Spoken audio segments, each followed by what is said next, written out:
Olá, meus amigos, olá, minhas amigas. Sejam muito bem-vindos ao nosso canal aqui no YouTube.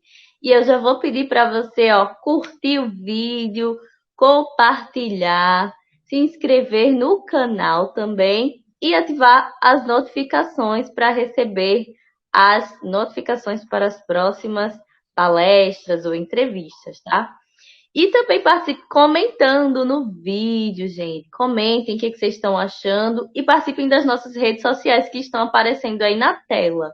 Tem Facebook, tem Instagram, tem o nosso site também, tá muito legal. E também tem o nosso canal aqui no YouTube, né? Então você pode olhar os vídeos anteriores, comentar e deixar ideias também. E participem, que é muito importante esse feedback de vocês.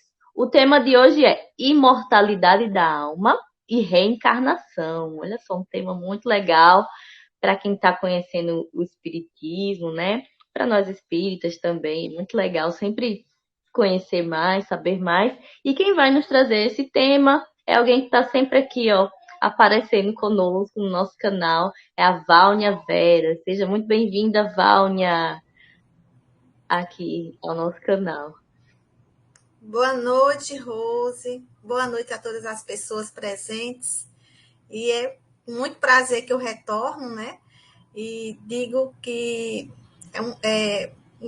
estou imensamente grata, né? Pela oportunidade de mais uma vez estar aqui conversando com vocês.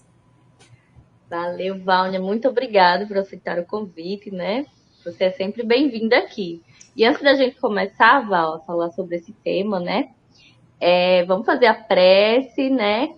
Como todo mundo sabe, vamos nos elevar, vamos pensar no nosso Mestre Jesus e agradecer por estarmos aqui reunidos em meio virtual, que possamos ter reflexões, ter novos ensinamentos e assim guardar na nossa alma e quando necessário for a gente poder colocar em prática e também compartilhar nossos conhecimentos e que Jesus seja sempre a luz, o nosso guia no nosso caminho.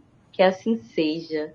E a partir de agora é contigo, tá, Val? Aí daqui a pouco eu volto para a gente conversar um pouquinho. Combinado. Bem, vamos iniciar, né, mais uma conversa, na noite de hoje. E o tema, a temática, né, da palestra é imortalidade da alma e reencarnação. Para iniciar a fala, eu acho que a gente precisa falar um pouquinho sobre a história do Cristo de Nazaré, né? De Jesus, a sua vinda até esse planeta Terra. Eu acredito que Jesus ele é o símbolo, né? Algo mais palpável do que o espírito, ele é imortal. Jesus esteve encarnado entre nós por 33 anos, e após esse período ele retornou à pátria espiritual. Mas antes de retornar, né, ele veio nos mostrar, nos apresentar a sua aparência, né, na última encarnação, através do seu perispírito, que muitas religiões chamam de ressurreição, né, como se ele tivesse voltado ao corpo físico, mas nós sabemos que na realidade era o perispírito dele, né, se apresentando para nós, é uma prova, né, de que existe vida além da morte do corpo físico. E aí eu acho que é o maior exemplo, né, a maior comprovação de que a alma, né, que o espírito, ele sobrevive além do corpo físico. Imortalidade da alma é uma temática que acontece em vários segmentos religiosos, não só dentro do espiritismo. Vários outros segmentos religiosos acreditam na imortalidade da alma, acreditam que além do corpo físico, o espírito persiste. Então, nós podemos dizer que são segmentos religiosos espiritualistas. porque acreditam nessa imortalidade do espírito. A doutrina espírita, ela vai um pouquinho além. Além de entender que existe sim vida além do corpo físico, ela ainda traz alguns elementos que são extremamente importantes dentro desse contexto de imortalidade da alma. Se fala em evolução espiritual, se fala em reencarnação, que nós iremos ver um pouquinho mais para frente. Então, existem vários elementos que vão enriquecer e vão nos mostrar de que forma essa imortalidade da alma ela acontece. E aí, para diferenciar essa visão espiritualista, né, que falava anteriormente sobre a imortalidade da alma, mas não abraçava outras formas, né, de mostrar de que forma essa imortalidade ela se apresentava, Kardec chamou, né, denominou de espiritismo, para diferenciar de espiritualistas. Então, existem vários segmentos espiritualistas e a doutrina espírita foi denominada de espiritismo para fins didáticos, para que as pessoas pudessem entender que existia uma proposta diferenciada de outros segmentos, né, religiosos. E aí eu trouxe para vocês aqui uma questão, a questão 149 do Livro dos Espíritos, né, no capítulo 3, Retorno dos Espíritos ao Mundo Espiritual. A questão 149, ela diz o seguinte: em que se torna a alma logo após a morte? E veio a resposta imediata: volta a ser espírito, ou seja, retorna ao mundo dos espíritos que havia deixado temporariamente.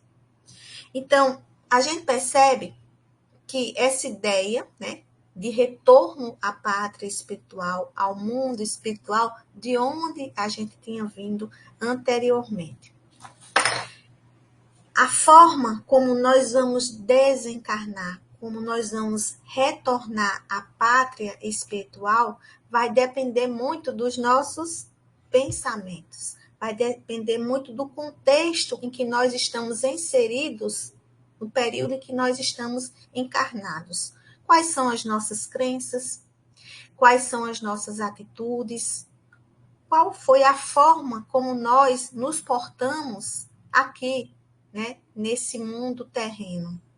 E a partir dos nossos apegos materiais, das nossas ideias preconcebidas, das nossas atitudes e do nosso histórico de pensamento, nós iremos retornar de uma maneira mais suave ou iremos retornar de maneira mais abrupta ou muitas vezes um pouco mais demorada.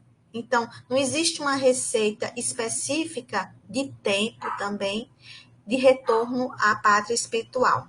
Quando o corpo físico ele vai perecendo, né? E o cordão de prata ele vai se desligando aos poucos do corpo físico, né? E o perispírito vai indo, conseguindo se desligar, vai conseguindo ir para o plano, voltar para o plano espiritual.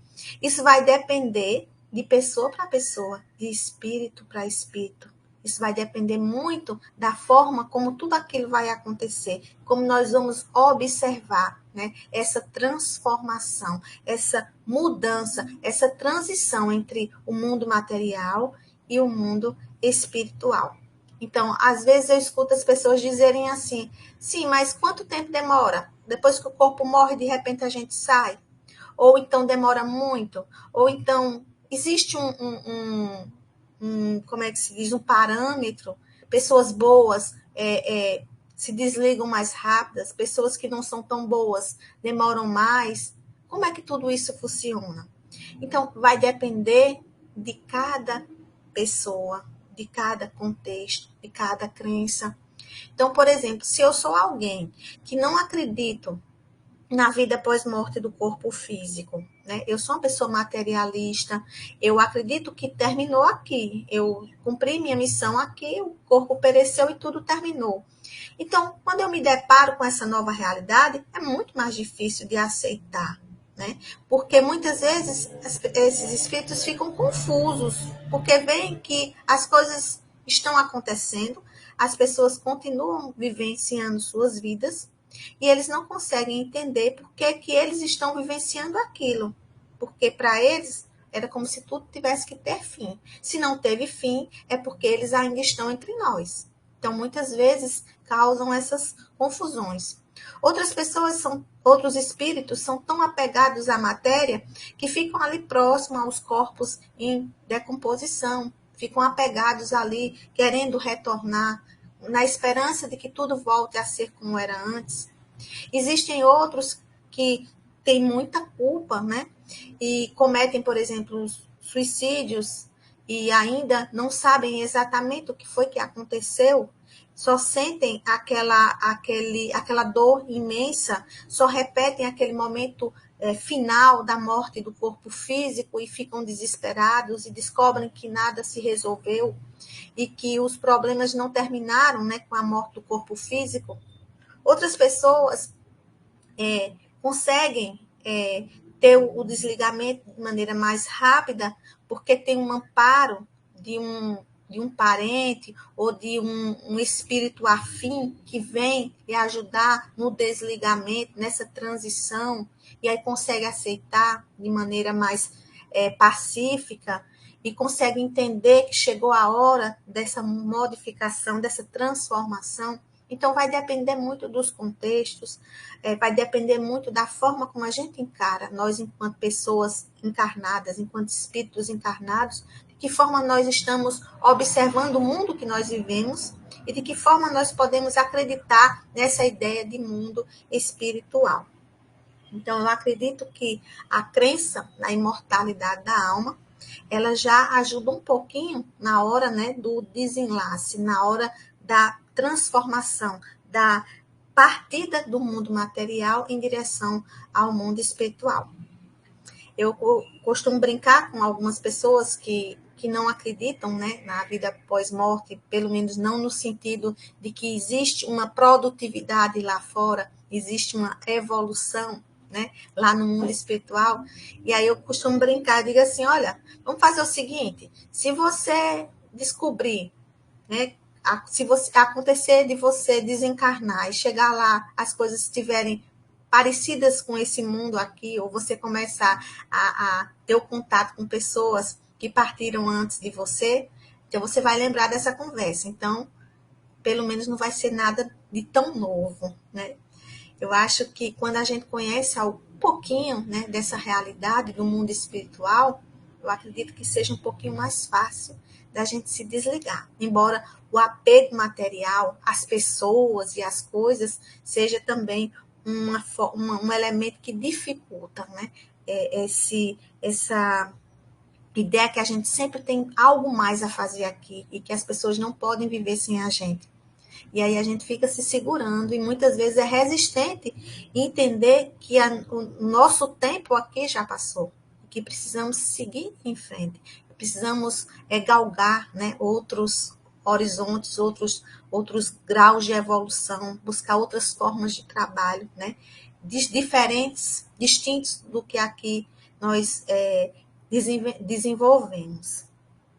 Então, a doutrina espírita, ela nos fala em imortalidade da alma e ela também destaca alguns elementos extremamente importantes.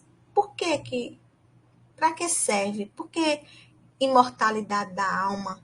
Por que de tudo isso? Qual a motivação? E aí ela fala em evolução, ela fala em reencarnação, ela fala em livre-arbítrio e fala em causa e efeito. São elementos muito importantes e interessantes para que a gente possa entender a importância do mundo espiritual e também do mundo material. Então, primeira coisa que a gente pensa em imortalidade da alma diz respeito à continuidade da vida além do corpo físico. É isso. Então, nós continuamos vivos além do corpo físico. Desencarnamos, não estamos mais com esse corpinho de carne aqui. Então, a gente vai vivenciar outros caminhos, outros trabalhos, outros horizontes. Vamos desempenhar outras atividades. A vida continua. Aí a gente diz assim, eita, quando eu desencarnar, de repente eu vou descobrir tudo que eu fiz de ruim, tudo que eu fiz de bom, quais foram as outras encarnações, como é que tudo aconteceu. A vida é um processo. A vida encarnada e a vida fora do corpo físico. Então, se nós somos espíritos que ainda temos dificuldades, né, em lidar com as questões materiais, imagine só, a gente chega lá no mundo espiritual, de repente vai chegar com uma TV e vai dizer tudo que a gente fez de uma vez só. Muitas vezes a gente nem compreendemos que desencarnamos e que já estamos no mundo espiritual. Então, assim como aqui, no plano material, existe um processo de aprendizado, no mundo espiritual também. Alguns espíritos que são mais esclarecidos, que são mais evoluídos, quando eles desencarnam, eles têm acesso a maiores informações. Outros que são um pouco mais atrasados, que ainda estão tentando entender, compreender todo o processo, né, de desencarne, de transformação, eles vão demorar um pouquinho mais para assimilar os conhecimentos que vão vir. E aqueles que são pertinentes. E assim, depois de um determinado tempo, quando esse conhecimento de alguma forma lhe for favorável, então as informações elas vão chegando sim. Tanto é que nós, quando vamos reencarnar, nós temos a oportunidade de escolher, né, as nossas provas, de traçar um roteiro, né, das nossas atividades e vivências na nova vida enquanto espíritos encarnados. Então, além da continuidade da vida, quando a gente pensa em imortalidade da alma, a gente pensa em mundos espirituais. Será que é tudo igual? Em alguns segmentos religiosos, se acredita que depois da morte do corpo físico, o espírito ele dorme até o dia do juízo final. Outros segmentos religiosos, por exemplo, eles acreditam que as pessoas, os espíritos que fizeram boas ações vão para o céu e outros que fizeram ações não muito boas vão para o inferno, e aqueles que estão ali entre um e outro, que não foram nem tão bons nem tão ruins, vão para um espaço chamado purgatório. E aí, a doutrina espírita, ela não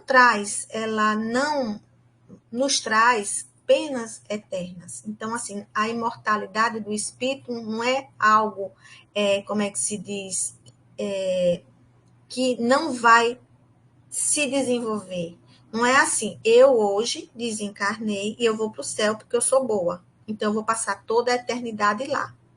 Ou então, eu fui uma pessoa muito ruim e eu vou passar a eternidade toda no inferno. Então, como é que a gente ia conceber a ideia de Deus a partir dessas penas eternas? Se Deus é bom, justo, se Deus é perfeito, ele não poderia simplesmente fazer criaturas imperfeitas, né? Então ele seria uma assinatura de Deus que ele errou e que por isso teria que jogar pessoas, espíritos, né, que ele criou lá no inferno para sofrerem eternamente pelas suas inconsequências. Mas como Deus é bom, Deus é justo, e ele se preocupa com cada um de nós, e como o próprio Cristo dizia, na casa de meu pai nenhuma ovelha se perderá, a gente pode entender o quê? Que as oportunidades de crescimento e de evolução elas vão surgir. Então, no mundo espiritual, existe a necessidade de evolução também. Os espíritos desencarnados estão ali, né? E vão estar inseridos em espaços que são compatíveis com sua energia, com o seu pensamento, né? E aí existem várias colônias espirituais. Assim como no plano material existem vários mundos habitados diferentemente. No mundo espiritual, também existem muitas colônias espirituais, muitos mundos diferentes que vão acolher espíritos também distintos, dependendo da sua energia, da sua vibração energética compatível com cada um desses lugares. Então, no mundo espiritual, nós observamos que existe a continuidade da vida, que existe a necessidade de evolução, né? E existe o livre-arbítrio também na hora de buscar, né, uma nova oportunidade de reencarnar, né, de fazer diferente, de rever desafetos do passado, né, a oportunidade de fazer algo bom, né, de compensar situações em que não agiu de maneira correta. Então, são muitas as oportunidades de evolução, né, de crescimento espiritual, e isso também vai passar pelo o elemento do livre-arbítrio.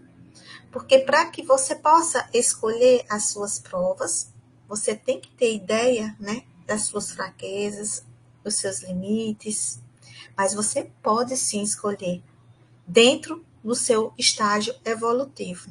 Por exemplo, eu não vou pedir para uma criança escolher um livro de matemática avançada, né?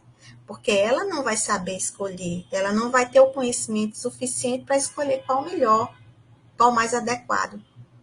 Mas eu posso pedir uma criança para que ela escolha um livro de fotografias que ela goste mais, ou um livro de caligrafia que ela tenha mais facilidade, né, em executar. E assim somos nós espíritos, né? No mundo espiritual, nós vamos escolher sim um roteiro, né? Porque não existe nada definitivo, né? Não existe aquela ideia de que nós estamos destinados a determinada coisa o tempo inteiro.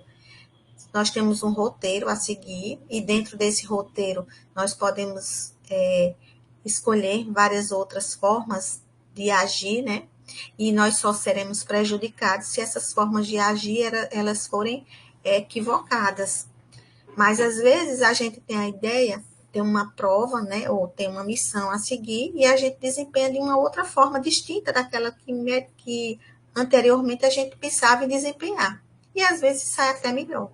Então isso vai depender do contexto, dos nossos ensinamentos aqui também, enquanto espíritos encarnados.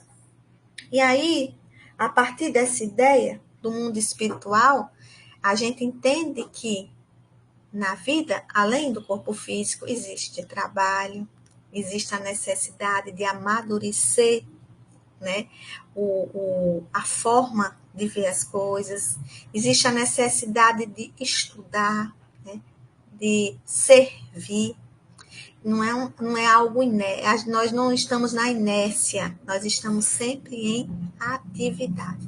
Então, para falar em imortalidade da alma, a gente precisava antes, né, entender todo esse processo, toda essa ideia de evolução, de trabalho, de vários mundos habitados no plano espiritual, né, dessa ideia de produtividade, mas não no sentido de obrigação, mas no sentido de nos sentirmos mais úteis em auxiliar outros espíritos, encarnados ou não. E eu acredito que, além, para entender um pouquinho dessas questões evolutivas do espírito, a gente pode analisar, né, essas atividades, essa evolução espiritual, através, concretamente, através de um elemento, que é a reencarnação. Muitas pessoas chamam de dogmas. Eu prefiro dizer que a reencarnação ela é um elemento, né, a ser exemplificado, né, para que a gente possa entender de que forma a evolução ela se apresenta, né, para as pessoas, para os espíritos, enquanto encarnados aqui no planeta Terra e em outros planetas. Então, no capítulo 4 do Livro dos Espíritos, a gente tem as várias existências do espírito. A questão 166, Kardec faz a seguinte pergunta: a alma que não atingiu a perfeição durante a vida corpórea, como acaba de depurar-se? Submetendo-se à prova de uma nova existência.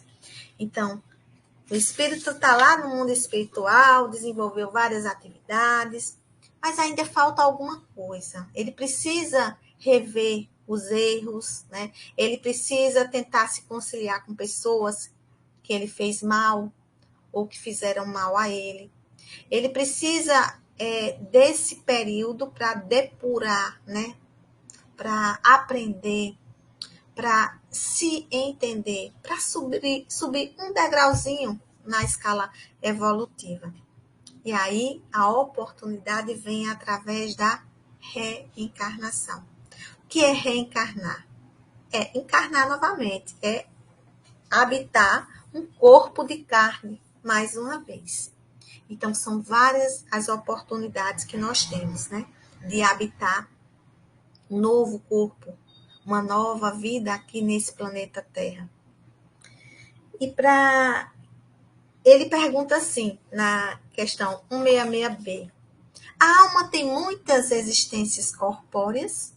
Sim, todos nós temos muitas existências. O que dizem ao contrário, querem manter-vos na ignorância em que eles mesmos se encontram. Esse é o seu desejo. Então, cabe a nós a certeza de que nós temos várias oportunidades de crescimento, né? Tanto no mundo espiritual como no mundo material. E no mundo material, nós chamamos essas oportunidades de reencarnação. É através da reencarnação que nós nos reencontramos, né, com espíritos afins, com outros espíritos que nós temos débitos. É através da reencarnação que nós revemos alguns conceitos equivocados, que nós temos algumas crenças que não nos ajudam a evoluir. Então, é através dessa oportunidade de viver mais uma vez nesse planeta que nós conseguimos depurar o nosso espírito e evoluir. E aí eu trouxe para vocês alguns pontos para que a gente possa refletir sobre a reencarnação. Um deles é oportunidade. Eu acho que esse nome, ele diz muito.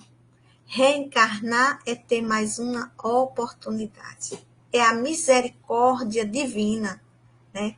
Dizendo, olha, você errou, você cometeu muitos erros durante a sua caminhada, mas eu estou te dando aqui a oportunidade de você tentar se melhorar, fazer melhor, tentar auxiliar, né, os seus os semelhantes, tentar respeitar o diferente, e aí surge a oportunidade de reencarnar.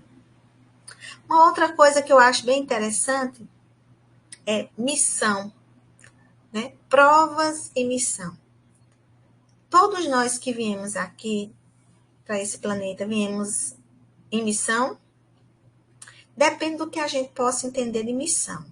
Alguns espíritos, que são um pouquinho mais adiantados, eles vêm aqui esse planeta para auxiliar a humanidade, né? A maioria dos espíritos que aqui estão, a galgar novos patamares, seja através de conhecimentos tecnológicos, seja para estimular a sociedade, de uma maneira geral, a ter padrões morais mais elevados. Existem várias formas, né, de um espírito vir em missão, muitas formas, mas acredito que todas elas no sentido de melhorar, né, melhorar a coletividade, não pessoas individuais, mas a coletividade. E a grande maioria dos espíritos que aqui reencarnam são espíritos que realmente precisam se melhorar, vêm para aprender uma lição. ou várias lições, né? Então, muitas vezes as pessoas dizem assim, fulano veio nessa condição porque ele precisava, porque ele tem muitas provas, então faz parte, né, do aprendizado dele. Mas aí não é de alguém isolado. São muitas as provas que nós temos, né? E, então, é importante que a gente sempre leve em consideração isso, que as provas virão para a maioria dos espíritos que aqui estão na Terra. Com relação à reencarnação, às nossas atitudes, eu acho que tem algo que é bem interessante, a gente pensar sobre os nossos pensamentos. A forma como nós pensamos, é a forma como nós alimentamos as nossas energias, vai dizer muito, né, sobre a nossa missão, sobre a forma como nós precisamos conduzir a nossa jornada terrena e também espiritual. Algumas pessoas costumam perguntar sobre de que forma o perispírito ele pode ser lesionado. Nós temos o corpo físico, né, que é esse, que é corpo de carne, pelo menos aqui nesse planeta Terra, a composição é essa.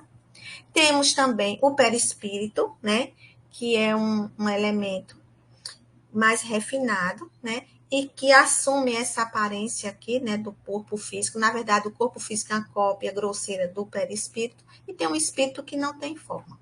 E muitas pessoas, elas perguntam assim, se nós, por exemplo, fizermos tatuagens, se nós fizermos transplantes, se nós fizermos ressignificação sexual ou de gênero, de que forma eu posso, de alguma forma, eu posso alterar o meu perispírito, eu posso desenvolver algo negativo, né, durante essa encarnação e levar isso para o pós-morte do corpo físico? E aí eu gostaria de enfatizar aqui, isso é uma opinião pessoal, muitas vezes as pessoas dizem assim, o que é que a doutrina espírita fala sobre isso? A doutrina espírita, ela é ampla. Existem vários temas que eles vão chegando, né? E aí as pessoas vão discutindo, os espíritos que aqui estão encarnados, e às vezes estimulados por outros espíritos também desencarnados, vão compondo conhecimentos. Mas o conhecimento ele é relativo. No mundo que nós vivemos, não existe um conhecimento absoluto sobre todos os temas. E eu não sou diferente das outras pessoas. Alguns conhecimentos eu tenho uma maior familiaridade e outros não. E nenhum médium, nenhum representante que exista dentro da doutrina espírita é detentor de um conhecimento absoluto.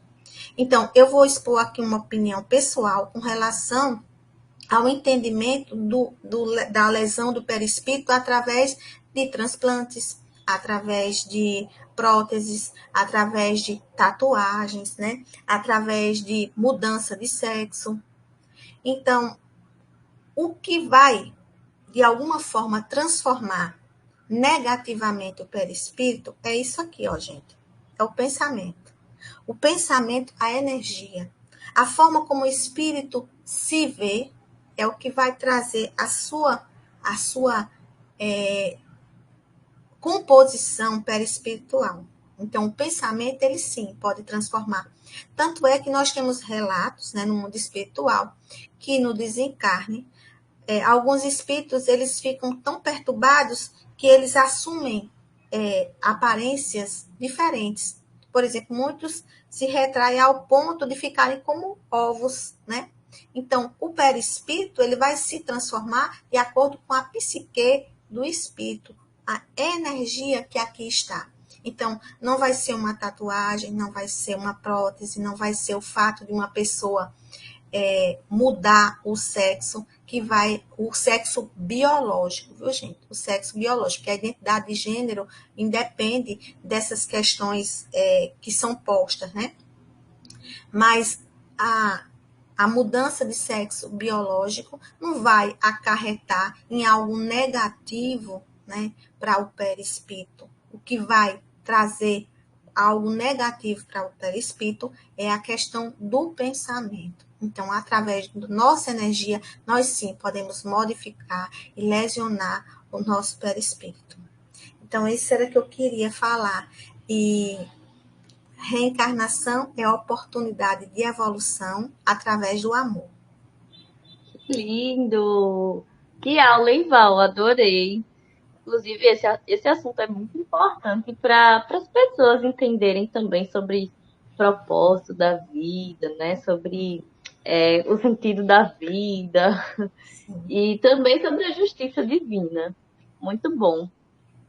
Só uns recadinhos aqui que eu vou passar antes da gente encerrar sobre as atividades que estão acontecendo no Consolador. A gente ainda tem algumas atividades acontecendo online, tá? Então, tem a série das obras de psicológica de Joana de Anjos nas terças-feiras e tem o ESE nas sextas-feiras. E aí eles estão com um encontro presencial uma vez no mês. E presencialmente a gente está tendo as palestras públicas, o ESD, que começa antes das palestras, das 3 às 4h30, as palestras presenciais das 5 às 6 da noite, e ao mesmo tempo tem a evangelização infanto-juvenil e tem também o atendimento fraterno. E aí, Val, você gostaria de finalizar o pensamento, deixar algum recado? Eu gostaria de agradecer a todas as pessoas, né, que estão presentes, que estão nos assistindo, a Rose, pela oportunidade, ao Consolador, e dizer que é sempre muito bom estar aqui com vocês. Gratidão, Val. Então, vamos encerrar, fazer a nossa prece e agradecer ao nosso Mestre Jesus pela oportunidade de estarmos aqui aprendendo mais um pouquinho. Que o nosso Senhor Jesus esteja conosco durante a semana e que possamos evoluir, estudar, aprender e fazer coisas boas no nosso dia a dia, sermos luz para as pessoas que nos rodeiam. Que assim seja. E é isso, pessoal. Até a próxima. Um beijo. Tchau, tchau.